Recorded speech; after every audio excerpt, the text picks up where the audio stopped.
Welcome back to the Cybersecurity Mentors Podcast. In today's episode, we'll be talking about taking an unconventional path into cybersecurity and making it work. Our guest is Craig Sheffield, a cybersecurity analyst currently based in Taiwan, who made a big career switch from teaching English and working in the arts to diving deep into cybersecurity. So welcome, Craig. Hey guys, thanks for having me. Yeah, thanks, Craig. And Craig, we've connected through Discord. I think, Craig, you found the podcast somehow, some way. I don't remember what it was, but you reached out, and Craig and I chatted back and forth, just kind of helping him out, giving him some advice on things. And I think, when I first got information and learned about you, Craig, I was like, I feel like you're pretty good. You're far along as far as what you've done experience-wise, but we'll talk about that. But before we get there, tell us how, you kind of landed in Taiwan and or transitioned, from teaching English to thinking that cybersecurity was the way. Okay, the way. Yeah, the way. This is the way. I'm still very much figuring it out along the way here. But yeah, it's kind of a long story. My parents were teachers, to give you some context. And so I really had a love for music early on. And so I pursued that passion for many, many years. And, I still play around and I do some audio production these days. But after a while, I was teaching kids and I got tired of doing that. So I was like, I'm thinking I'm going to make a change. And so I moved to Taiwan and still teaching kids, ironically. But I was teaching English instead, and I was in a brand new place. Everything's new and different for me. And I stayed here for about 10 years now, and I've had a great life. It's very comfortable here. I met my partner here. I've had a lot of great experiences, started numerous bands and did a music festival and all this. So I was still trying to make it, as a musician, and just kind of got really burnout for the second time of teaching. And so I was looking around, I'm talking with friends back home. I got friends that went into software development. They've gone into game production, various different, things, life insurance, for instance. And looking at all my options, I kind of found that cybersecurity market's kind of blowing up. There's all these opportunities out there. So let me just take a computer science course and figure out if I like this at all. And I did that. I took the CS50 course through Harvard on edX, very affordable option, and learned a lot. And I really enjoyed the challenges and all of the scenarios that they were giving me. So I kind of dug deeper, and I did IBM Skillshare course, tried to see what I could possibly do. So it showed me web development, it showed me cybersecurity, and a few other options. And I just went full on with cybersecurity at that point. Yeah, and that's where I found the light, you could say. Yeah. No, and I think you're still. I'm trying to give you the hope that, hey, yes, you got to get there. Once you get there, it's even better, right? You haven't even been in the full-time position yet, but the things that you liked about and have seen through the training, I think give you that feel and that taste of puzzle solving, challenges. Are those the things that that intrigued you about it, or is there anything specific? Yeah, I had a friend, really encouraged me. It was actually a student of mine. And he encouraged me to, pursue Security Plus certifications, the CISA Plus certifications, and he got his start in a SOC role at AT&T. And, I didn't talk to him extensively about what he was doing, particularly in the SOC, but, he made it seem very interesting. He was kind of, I was very insecure about my coding ability, and I was asking him so how much coding are you doing? What is that about? And he's like, well, I don't think there's a whole lot of coding as far as what I'm doing, what I'm seeing right now, even though you can get deeper into that if you wanted. So that's the nice part about it, is that there are many different paths that you can take, and that's both a good and a bad thing, of course, when you are not sure exactly what you'd like to do. Sure. So I knew that I didn't have a lot of coding background. I think I did very, very poorly in the one coding course that I took back in high school. And so I thought maybe I could have a chance because I'm really good at software, learning tools. I'm an audio engineer. I've been recording people and figuring out things in that nature. I've been, developing my own websites and running that for my business and such.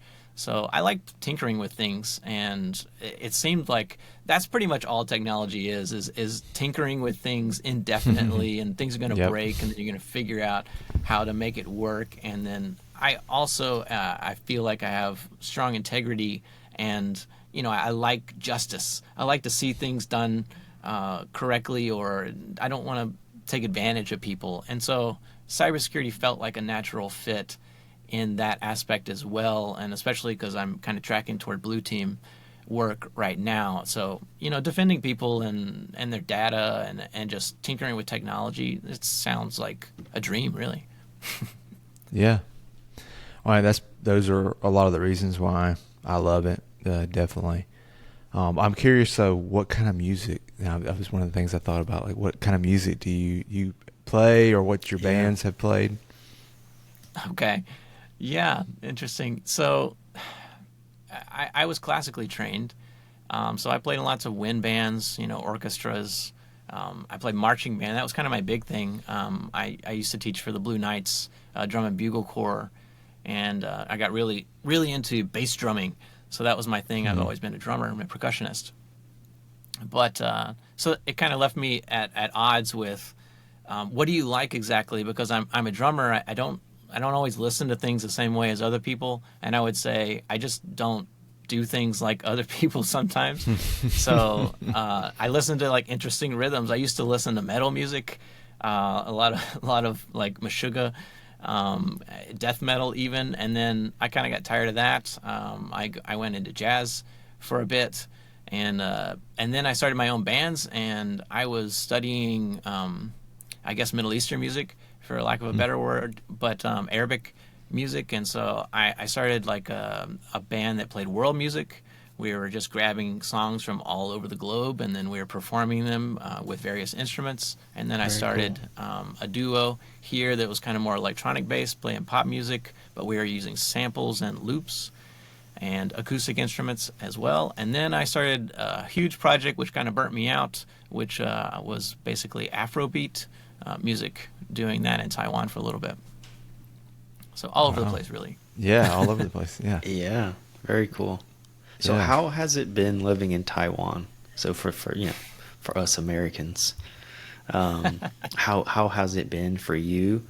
And has it been a good thing, a bad thing? I mean, you said you've been living there for over 10 years. Is that right? Correct.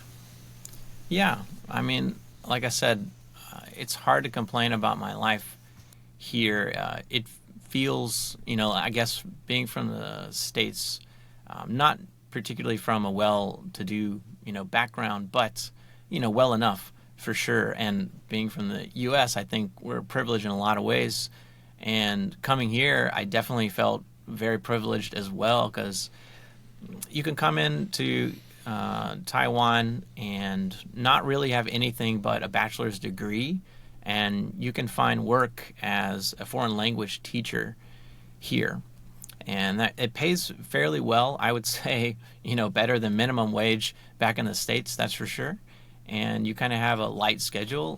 Most of the times I've worked less than 20 hours a week, so this has given me plenty of extra time to pursue other things. Like I said, my own freelance businesses and studying cybersecurity, for instance.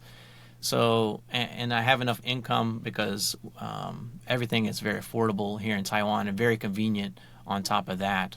I've met a lot of great people here. My partner is also Taiwanese. So, I feel very fortunate to have been here this long. Very Yeah, cool. very cool. Yeah, it's definitely one on my bucket list, like places to visit, for sure. Yeah, do it. Yeah, I mean, you can hop around Asia, and it's very affordable after you get here, that is. Yeah, you have to get there. Yeah. Yeah, definitely. Well, let's talk about, you talked about a couple of training things you focused on. I think the CS50, that's very interesting. I've not heard of the CS50. Sounds cool. The Harvard class, the IBM Skillshare. And then how did you kind of look at the other training opportunities that you've done and maybe talk about what you have done? I would say the more I look, the more I find, especially these days. Right. It's really becoming almost overwhelming. It like is. what Yeah. to choose. And now that I've been looking at it so long, I've actually put some of it into practice, and I'm applying for jobs currently. I don't know if all the really expensive paid options are really worth it. I saw content on your YouTube. Forgive me for not looking at all of it, but whether a boot camp's worth it or not. I've talked with at least one individual who told me I wouldn't do it again. Looking back on it, so spending a lot of money, that wasn't something I was really interested in. If you look at my resume, you look at my background, I have a bachelor's degree, and I'm happy with that. I didn't go any further with that because I've seen too many people get all the way through a doctoral program and then do the same job that I have, basically, which is, I guess, disheartening for the education. But anyway, Yeah. I'm looking at affordable stuff. I found Chris Romano. There was some ads on YouTube, and I found his SOC analyst course. And I went through a lot of his training. He has lots of videos, and he's put it together all himself. But, walking you through, securing a Linux and Windows system, Active Directory, basic system admin type of knowledge, and he's giving you labs to actually go through. I found that very, very helpful. I like when I can actually do some hands-on work, even if it's in a virtual environment, right? So just spinning up a machine in VirtualBox. So I like that. That was I could go back through all of that material and still gain something from that because I don't have them ingrained. I don't do it day in and day out. On top of that, a lot of studying for certification exams. So you know what that's about. Lots of flashcards. Lots of video courses and note taking, and then I guess we could talk about that at a later time, exactly what I do to prepare for those types of exams. But I recently found John Strand from Black Hills, and he has a lot of pay what you can content out there, really solid information. He also has labs that go along with it. So if you get the link to the labs, there are a ton of labs that he has on his GitHub page. That's also great. But there's plenty of resources. I know that you can just look up a practice test, take a practice test. That's just as good as taking the real legit test in most cases. You may not get a certification from it, but you're going to learn something. So just don't, if I'm talking to the audience here, don't go out and try to spend a bunch of money and think that that's going to win the game, because it's just about what you know and who you know and how you can present that information to other people. Yeah, absolutely. Go ahead, Steve. I completely agree. And it's a shame, society has this view on certifications. They put a lot of weight on them. And a lot of them, especially at the beginning, are a lot of memorization. You're just remembering things, not really learning them fully. But you got to play the game. So, but yeah, I agree with exactly what you said. There's so many free resources, which is why we made that episode about boot camps. There's so many free resources out there that you can use and put together.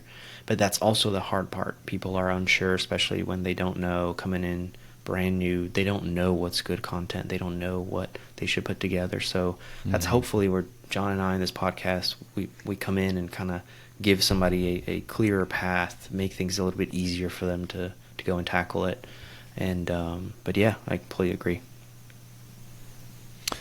Yeah, and one of the things that stood out to me about your resume and kind of what you shared with me that I think is a great approach that other people can and I think should approach and use this approach is I really like the way you break down projects, and I've actually shared your GitHub page with others that are asking me questions and say, hey, take a look at what Craig has done.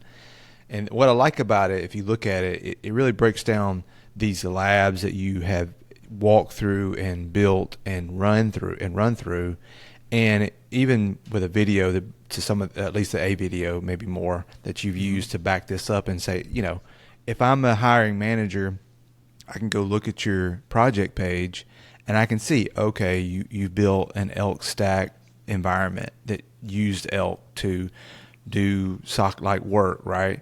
I can go through each one of those projects and see what kind of hands-on type skill you would have gotten from it versus even, hey, I took this course, right? So I could go, maybe I go look up that course and read the bullet points of what the course gives me. And maybe I'm familiar with it, maybe I'm not. But when you show me your walkthrough from that in that lab, now also I'm evaluating what you've done in that course and or in that lab, and I can see your writing skills a little bit, right? It's not like a report, but it's it's still writing skills. And I can see how well you articulate what you did also for the video portion, right? I think teaching is one of the best way to learn also, right? If you have to teach it to me, then you're going to have to really learn it to be able to teach it back. And I can also get something from you when you do that video and walk through.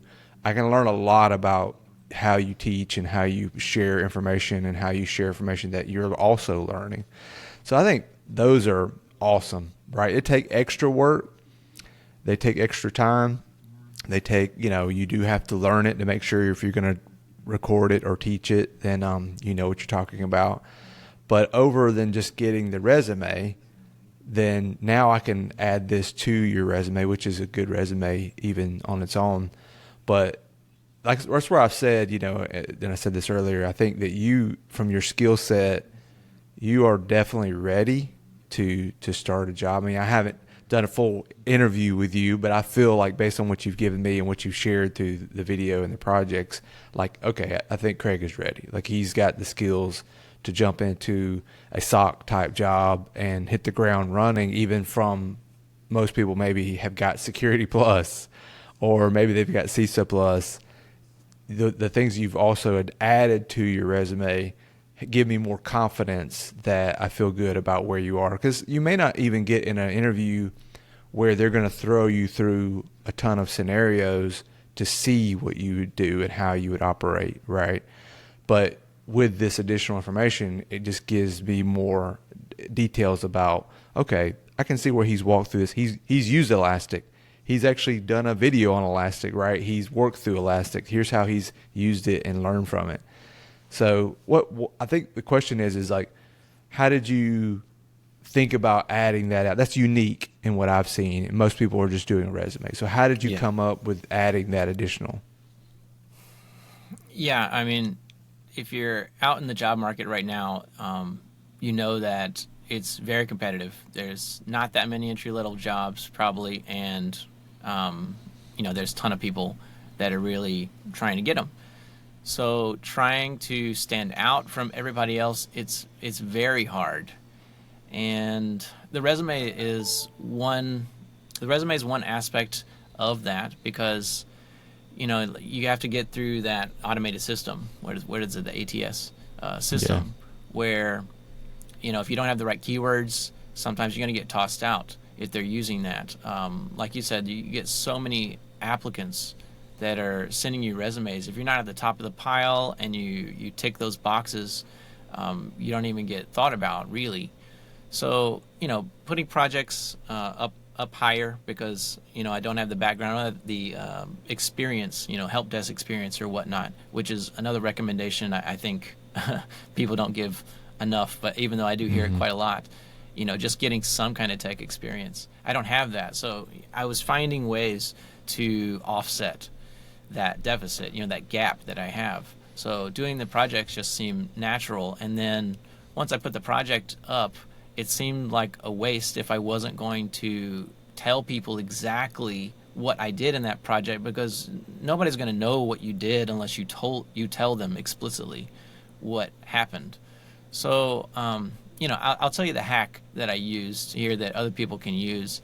And if you are doing a lab, it's written out for you, or there's a video of that. Oftentimes, if there's a video, there's going to be a transcript related to that video.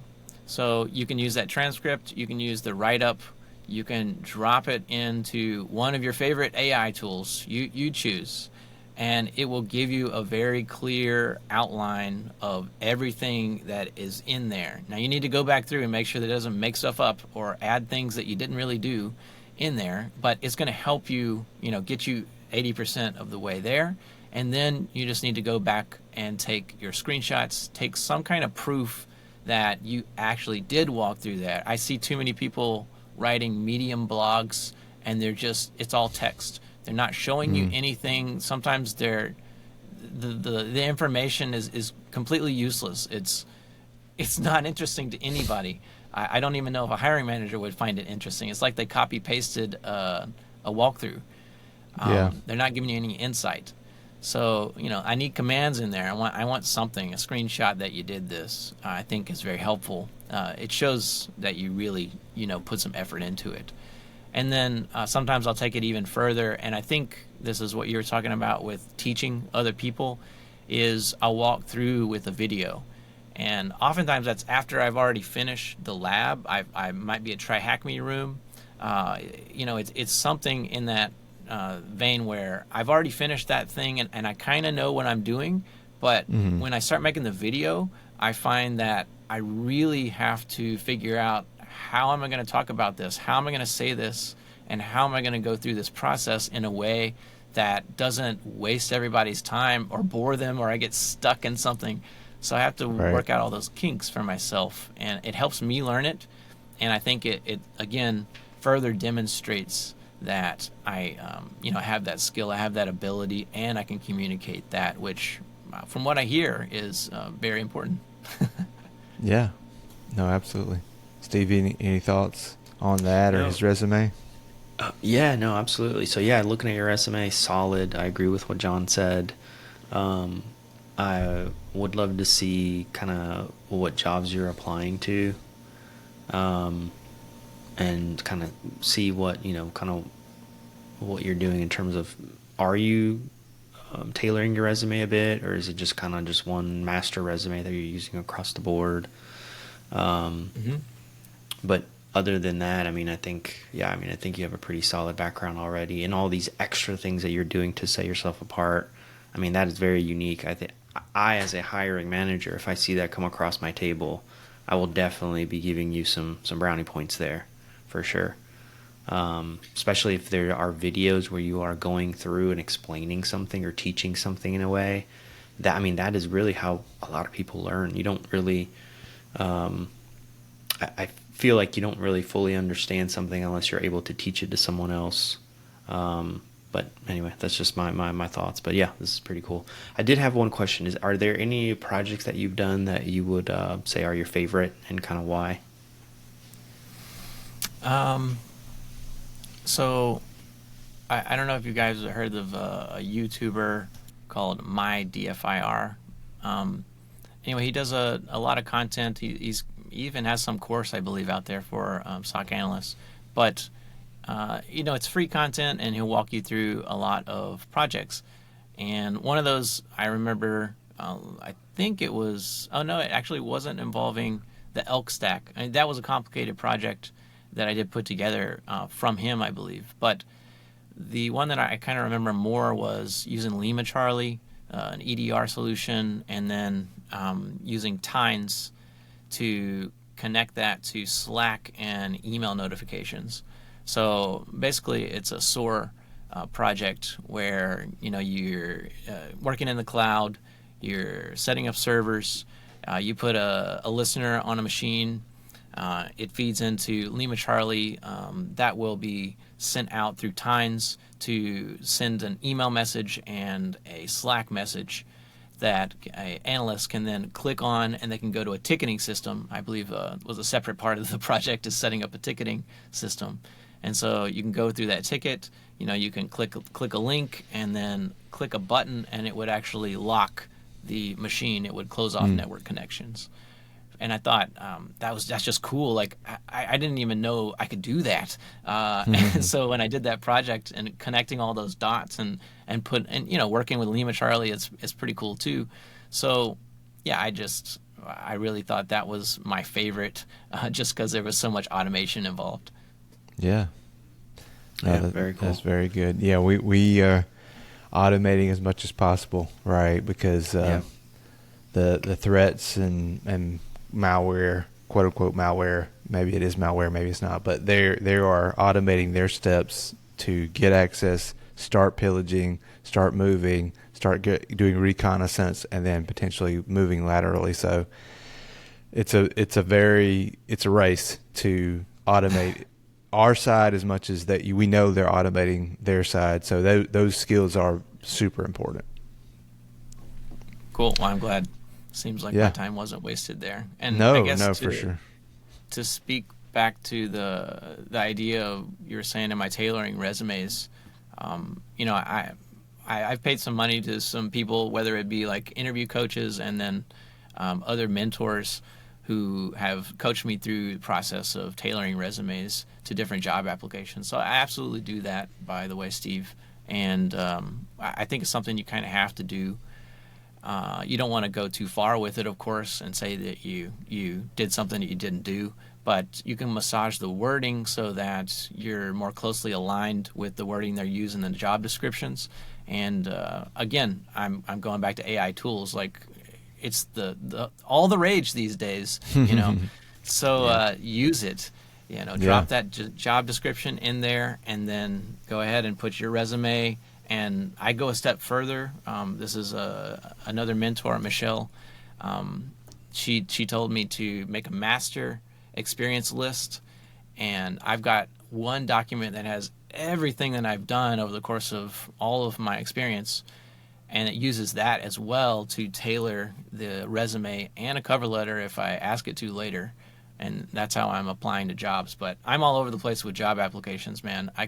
I'll apply to help desk, data center technician, SOC analyst, wherever I fit in. Yeah. No, that's perfect. I mean, I'm sure you've heard John and I speaking about, taking that step as help desk, knock jobs, anything to kind of help you get the foot in the door and then help you transition into a cybersecurity role within that same company if possible. So yeah, absolutely. And yeah, I completely agree with the master. I call it a master resume, master list. And the fact that you are using AI, that's perfect, because that's another thing I recommend. Is there any AI specific tools you use that you'd like to share with the audience? Well, I mean, most of the things are free. I basically replace Google with Perplexity these days. If you haven't clued in on that one's pretty solid. But I would imagine most of the listeners know that already. I do have one that I use just because I bought in early, so I'm a lifetime member of this one. So, but it's called Voila, and basically it's just an agent that runs.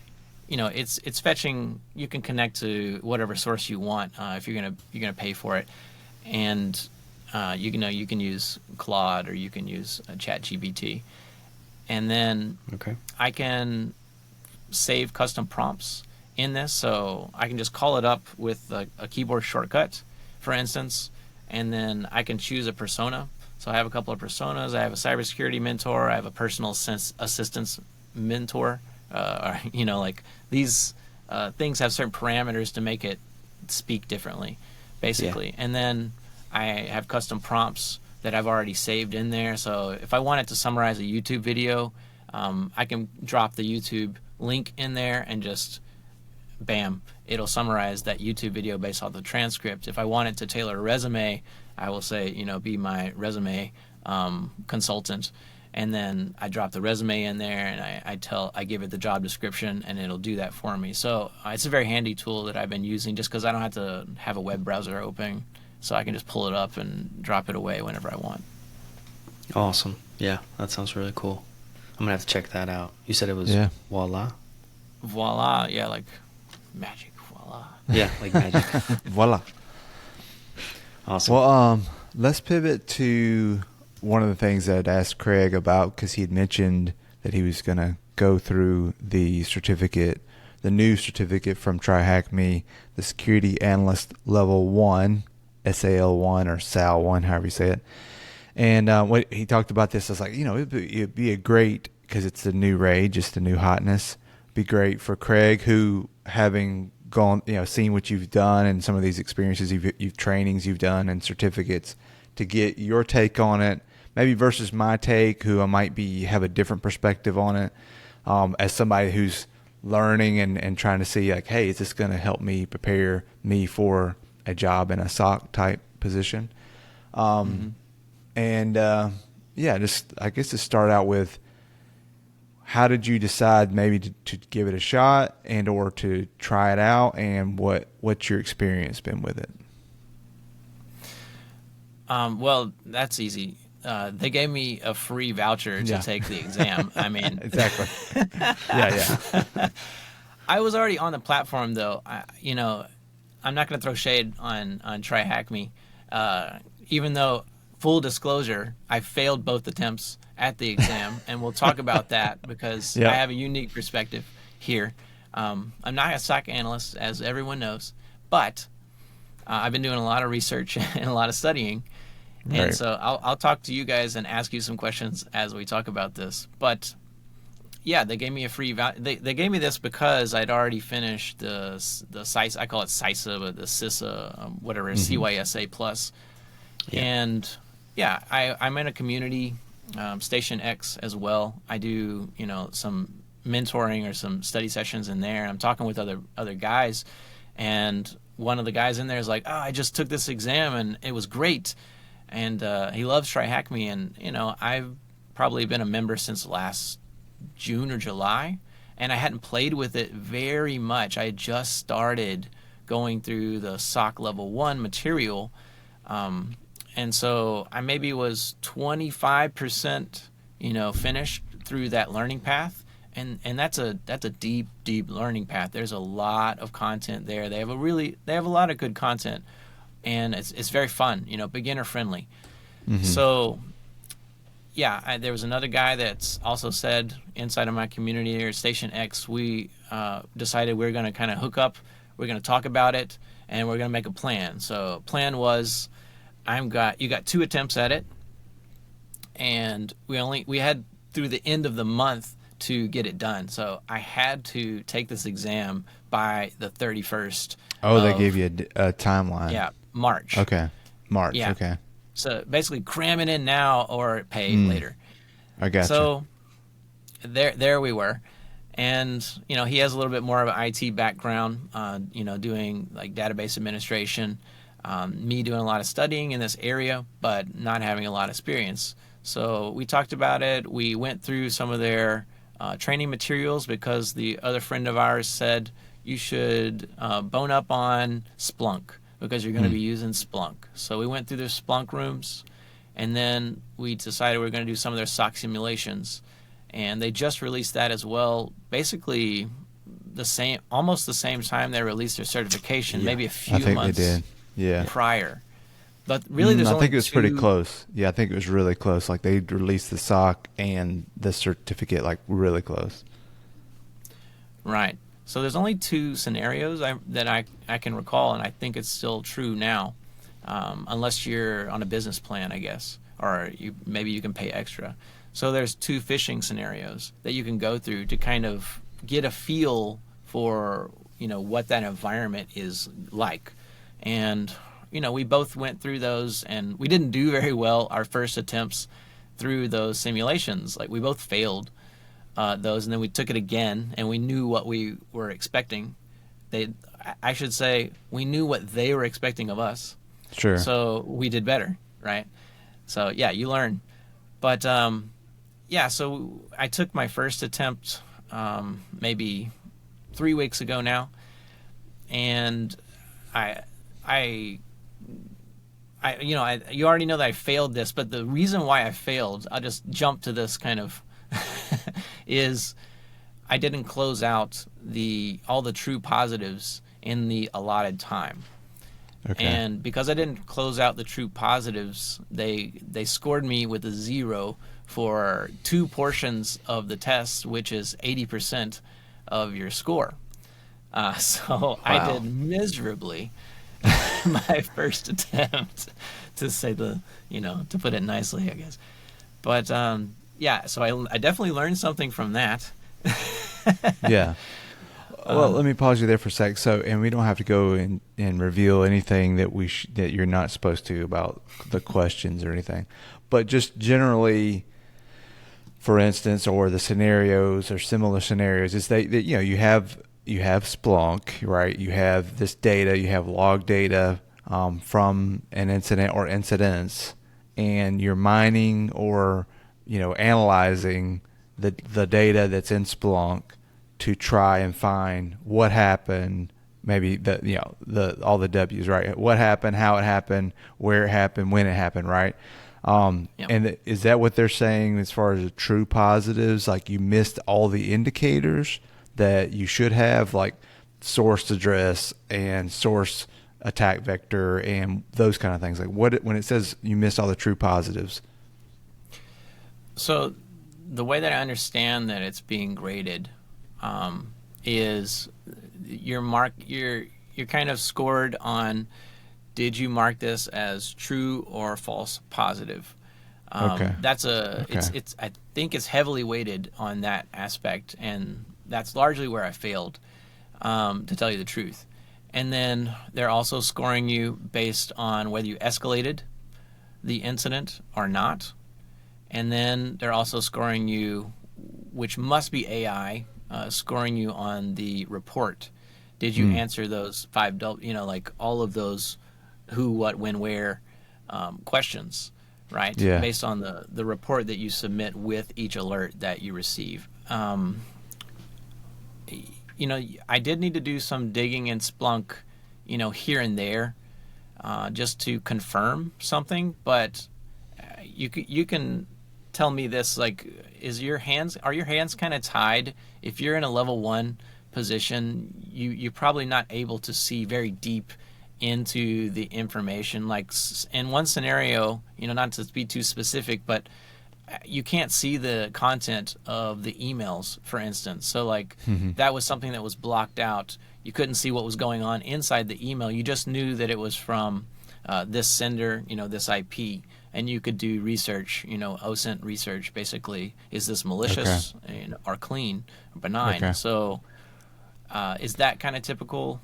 Because that was my experience. Sure. I mean, that was that's the bad case scenario. I mean, today we don't do that, right? We have full access to the email, but in the past it has happened where some vendor would say, this is bad, this email is bad, and they don't tell you what's in the message, which is dumb. Usually you have to go, you would still try to get the message, either get somebody to give you a copy of it, or you may have the headers at least, right, which is maybe they gave you headers or things like that for this scenario. But and that is helpful, but for me, really, to do good analysis, you need the email, right? What's in the email? What's the link? Not just the sender and receiver and the header information. Is there a link? Is there an attachment? Et cetera, right? So, yeah, I have had to do that. We have had to do that when you don't have the full content of the message, but all of our analysts now would have the full email. Yeah, I would say that's just one of the scenarios that I went through, put me in that position where it was hard for me to tell. I'm not really sure if this is, what they're asking for. There's not an attachment in it. I'm just going off of, like I said, the sender information in that situation. But in other situations, other simulations, they did provide the content of the message, and so a lot of times I felt like it was pretty obvious. There's a sense of urgency to this message, for instance, and they're just obviously sending out personal information or something. Sure. Yeah. Hey, fill this out. Yeah. No, that's good. And that stuff, definitely phishing emails, phishing attacks are the most common attack that we investigate, right? We're getting those every day, all day, different types. Hopefully our tools will auto mitigate those and catch those, and you don't even have to deal with them. But there's always some that get through that, you just have to deal with and go triage. So there is a lot of that triaging of emails, and I think that's good. It sounds like it's a good approach because it's hard to get examples of those, of real ones. You can get those. I've actually looked to see, like, hey, give me some examples. But even then, they kind of scrub them if they're real phishing emails where you maybe don't see all the details because it's from it's a real attack to a destination. But I think having, it's tough to get those reps in that specific use case without really being in a SOC, right? So I think that is good. Typically, in our experience, we aren't using Splunk to triage those, and I don't know if that's what this is or what they're doing. Not that you couldn't use Splunk, but usually, you're looking at the message, right? You have some messaging tool and or email security tool that you would use to help triage this message and also give you some of the intel about it right there in the tool, right? But previously, we would use Splunk. This is back when we didn't have the full content of the emails to dig out all the senders, who all was it sent to, right? You might have to go figure that out. Like how many people was it sent to, who were those people, and then again, who the sender was, those kind of things. So looking up senders and kind of giving pieces of that puzzle isn't a bad thing. It's just very small. It's just one piece or two pieces of the puzzle, right? You need so much more to help triage it, in my opinion. So, that's part of it. What I did feel was really good, about it, not having the experience, to compare it to, is all I'm saying. But they did give you different kinds of alerts. So you probably got the outliers inside of some of the scenarios because I had incidents where there's actually something significant going on in the system, and I don't know from your experience, but that probably doesn't happen all that often. So being put in a scenario where, wow, there's something actually going on right now, and I can see the alerts coming in, over this 2-hour window that you have, it is kind of exciting to be there and watching it happen, and then trying to kind of keep up with it. They're already telling you whether it's a low, medium, or high, kind of giving you the priority to look at each thing. So as you look through those, you figure out this is serious. So I like that experience. That gave you a little bit of thrill, and like you're really in the thick of it. Yeah. And then there's a multiple choice question, aspect to it as well. But all this stuff's open book, which is kind of nice, but there's a time limit to it, so you can't just, dwell on everything and Sure. go and research it right there.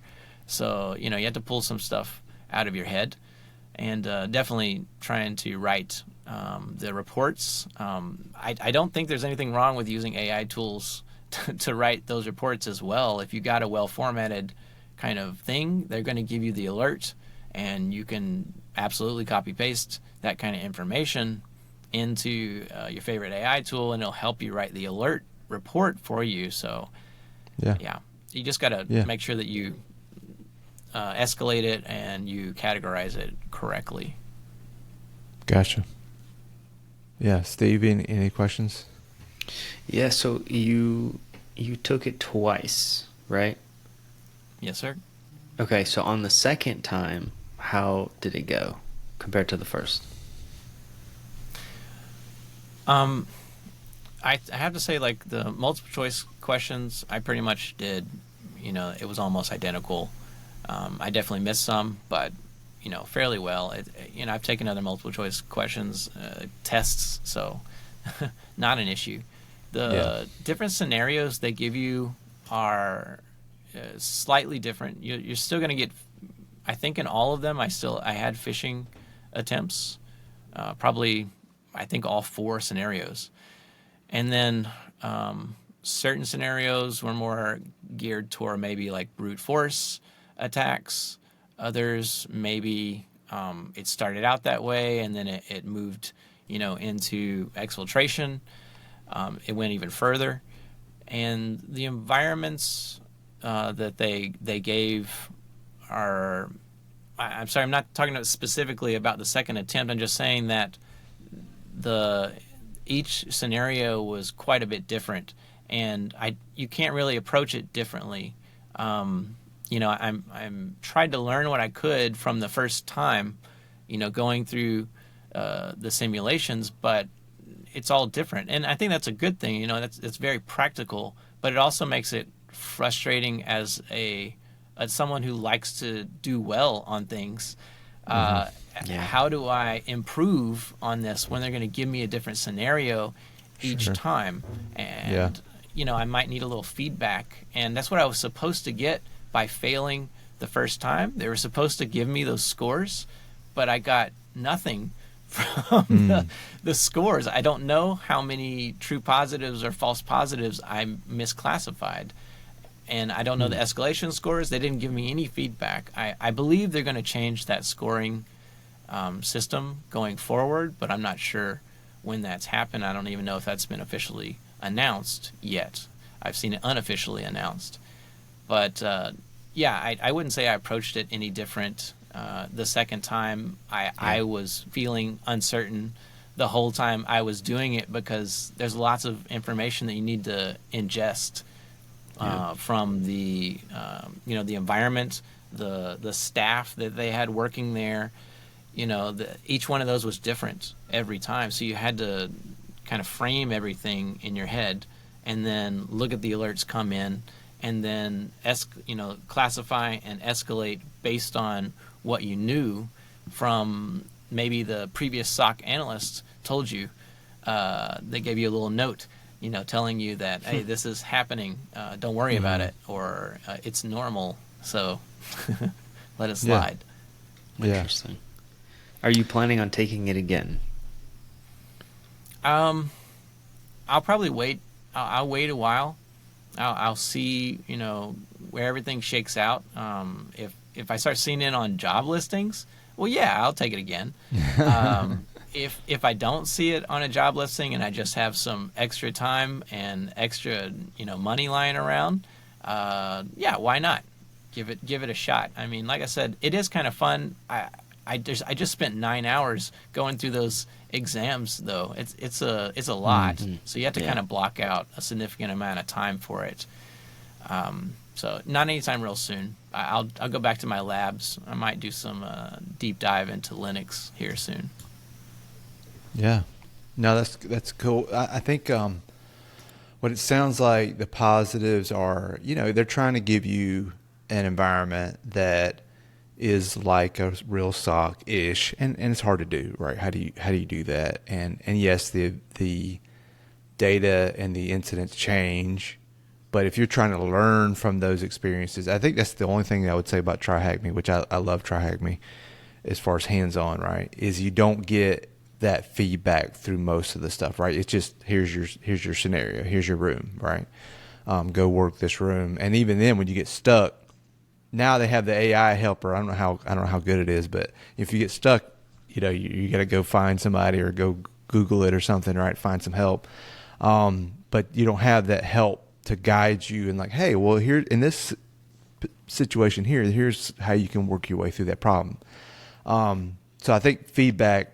Obviously, if you're trying to get better, you want feedback, and I think that's a big thing that's missing from, honestly, a lot of training. So I think I can see that for sure. But I do like them using Splunk. I like them giving you real incidents in Splunk that you kind of triage and go from there.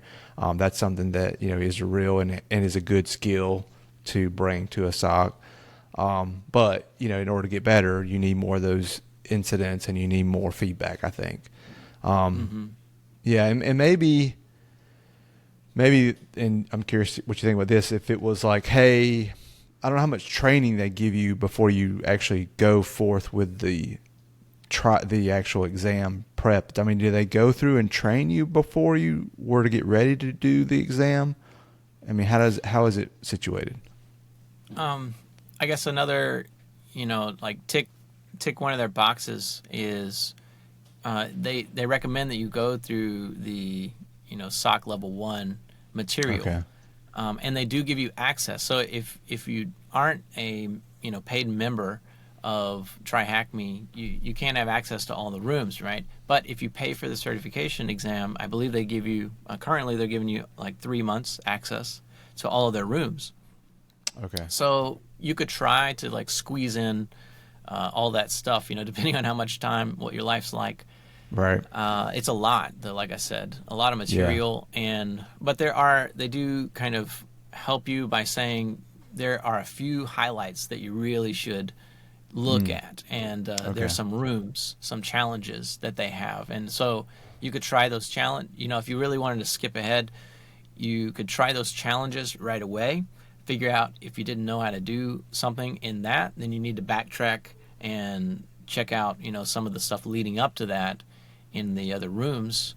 And that's pretty much the extent of it, other than the SOC simulator, which they are, still developing. I think in the future, what I'd like to see really is the SOC simulations. They have more scenarios, or they just have it where if you pay a certain amount of money, you just jump into the simulator and it's going to throw you however many alerts that you can stay in for. And then at the end of it, you close it out, and then you would get feedback about whether you, classified it correctly, whether you escalated. You could write a report on it. If they gave you something like that, I feel like I'd be much more confident going into the certification exam, having that feedback before trying to attempt the certification exam. Yeah. No, that's I think that's really, really great feedback. Just kind of give you more reps, right? You just got to get those reps of like, hey, here's some more incidents, here's some more alerts, triage, right? And then get feedback. Hey, how did I do? Okay, let me do this again. Let me try this again. No, that's good, and maybe that's something that they're going to move to as well. I imagine. Yeah. Anything else, Steve, on that one? Yeah, I was going to say, is there any quick advice, like someone thinking about taking the certification, anything quickly that you can say, hey, here's my recommendations, some advice, without giving away too much of your experience? So whenever the first friend that I told you about, sorry, I'm looking up some notes here. He recommended like a few really key things. All right, so yeah, my friend was basically just telling me good advice to say, make sure you read all the documentation that they give you first. And I don't know if they've changed this or it's still like this, because it feels a little pressured because your time starts as soon as everything opens and you get all the information all at once. But you're on the clock, right? You have a 2-hour window to close all these true positives.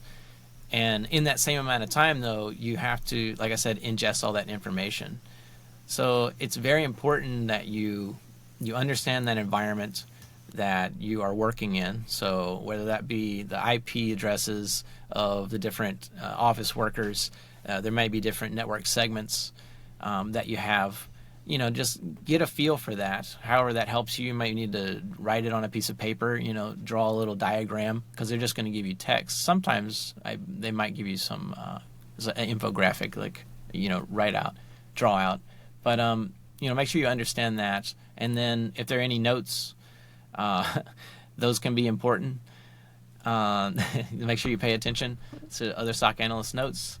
And then, yeah, as far as escalating and classifying things correctly, I found that a little confusing personally. But basically, if something is going to be given to you and let's say Defender blocked it, the advice that I received, and probably what I should have followed more closely, is that should be classified as a true positive. Something probably was wrong with that. It may not need to be escalated, but you don't have enough information in most cases to say it's not a true positive. And maybe just with that advice there, and with some basic Splunk skills and using like OSINT, like they have kind of a virus total, their own version of virus total that you need to put in an IP address for.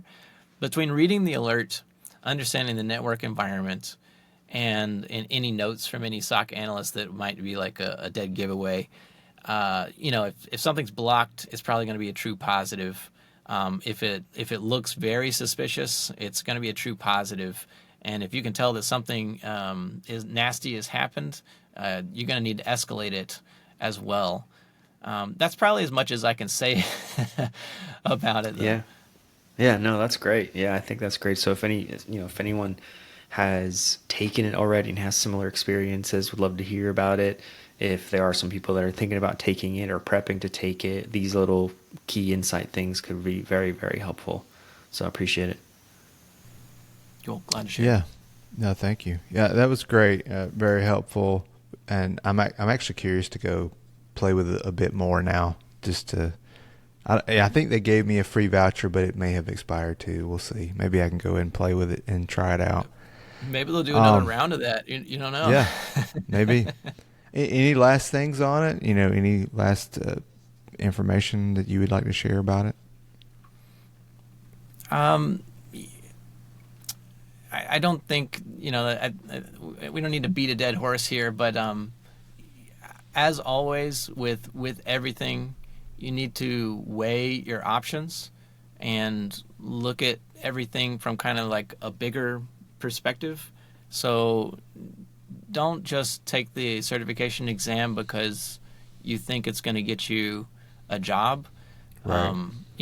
Take this certification exam and treat it like a learning opportunity. So maybe you don't have a TryHackMe membership and you say, well, hey, I can kind of knock out two birds with one stone. I'm looking for something and I want to get a SOC analyst job.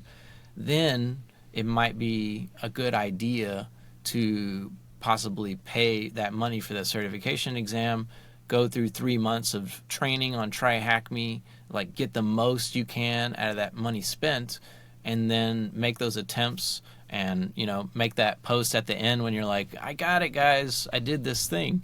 I'd love to hear that from people, whenever they reach some accomplishment. It's great whenever that happens, but do it for the learning experience. Don't do it for the certificate in the end. That's great. Like that. Nice. Yeah. Yep. I think people might see these in these new certificates, new training opportunities, and they're, this is going to be the thing that's going to help me land this job. And it's not going to hurt, but don't get too get worked up about this is going to be the end all be all. Just like the boot camps, right? Boot camps have been sold as like, hey, this is going to be, you're going to have a guaranteed opportunity after this boot camp. I'd love to sign up for that. Where is that? I know. I know, right? They'll sell it to you. They will sell it to you. But yeah, I think that's great advice, Craig. So thank you. I think that's it. Is there anything else that you want to share with the audience? Any recommendations or where can people find you, Craig? If people want to reach out to you.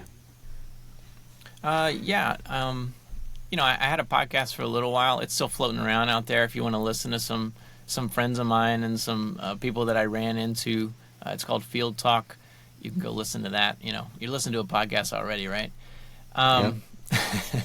If you're on YouTube, you can probably look me up. I only have about 3 or 4 videos, but hopefully I'll have more later on. Just Craig Sheffield, my name. And then, I'm on LinkedIn. So definitely shoot me a message or, try to connect with me on LinkedIn. That's where I am most of the time. these days. I tried to start a Blue Sky account and all this other things, but I just don't care to keep up with everything. I never have been, even though I think I've been a member of Facebook since like 2002 or something. But I can't be bothered with every platform. So LinkedIn, exactly. Yeah, please reach out to Craig. I think you've got a lot, and you mentioned you're also giving back and being a leader for groups and mentoring, and you've dropped really valuable information in our channel and our Discord. You can reach him on Discord as well. Just looking to help, and I think that's another thing that's great and stands out to me is just also giving back, also helping others along their journey, even though you're still learning, right? But also giving back. So thank you for that. Thank you, John. You've definitely offered incredible advice for me. I'm still, learning Zeek and getting into security hunting still on my checklist. I got to get those done. And Steve, it's been a pleasure. Thanks for having me. Absolutely. Thank you, Craig. Yep. Thank you. With that, we're out.